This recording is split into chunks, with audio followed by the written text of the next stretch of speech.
Good evening. There was an extraordinary decision today in a case that could affect the way police do their jobs all across the country. A court ruled in favor of a rape victim who had brought a lawsuit against Toronto police for not warning her of the danger she was in. They never told her about a number of rapes which had taken place near her home. The court had some incredibly harsh words for the way the police handled the situation. It found the police had utterly failed in their duty to protect women from the rapist by not giving them the chance to protect themselves. More on this landmark ruling from CTV's Robert McArthur. They're drinking to what some call overdue justice in this downtown Toronto neighborhood. 12 years ago, a man known as the balcony rapist attacked women here. His last victim sued the Toronto Police Service for not warning that a serial rapist was stalking her street. It took a decade to win the case. I was incredibly surprised and incredibly pleased when I heard the decision. It was not the one that I was expecting. We can't show you the woman, known only as Jane Doe. She argued police used her as bait to catch serial rapist Paul Douglas Callow, now serving a 20-year sentence. In her ruling, Madam Justice Jean McFarlane agreed police violated Doe's charter rights, slamming the force as irresponsible and grossly negligent for sexist, stereotypical reasoning. Officers assumed that if women were warned about the rapist, their hysterical response would warn him off. She awarded Doe $220,000 in damages.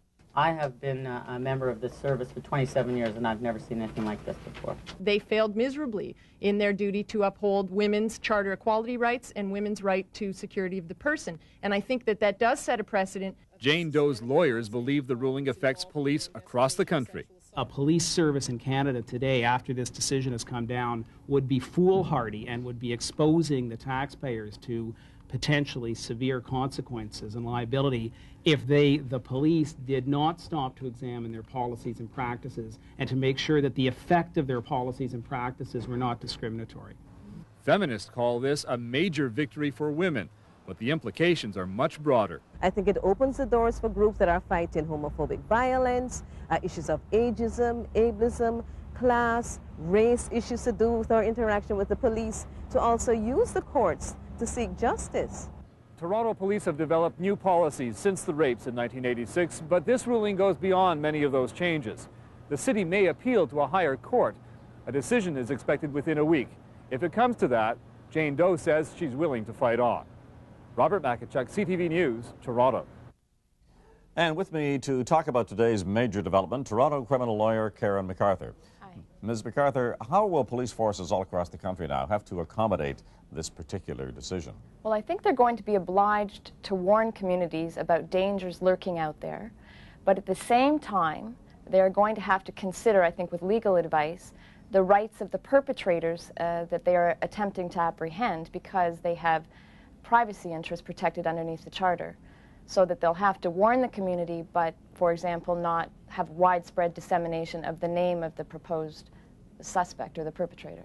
Tight line for them to walk then. Now, Tightrope. police allege that in this case, there was plenty of information in the mass media about a serial rapist being on the loose, so why tie their hands this way? That's what they contend. Creative defense, probably dreamt up by a high-paid-for lawyer, but not appropriate. What do we pay police forces for with our hard-earned tax dollars? We pay them to warn the community and to help effectively police the community. While we might have the media does some of that, it's not their job, and that's not what our tax dollars are directed for. So just a creative defense. What did Jane Doe mean when she said she saw this case, the way the police handled it, as systemic sexism? She meant that the police officers viewed the women in this downtown Toronto community as potential hysterics, sort of an outdated view of women, that if they were warned about there being a serial rapist in their community, that they would be all up in arms and act like a bunch of giggling schoolgirls or hysterical schoolgirls and chase the guy away, and then the police wouldn't be able to get their man. So at the expense of women's security interests, their lives, they made good on their chase for the man. Bad decision. Old-fashioned paternalism, then. Exactly. Thank you very much. You're welcome.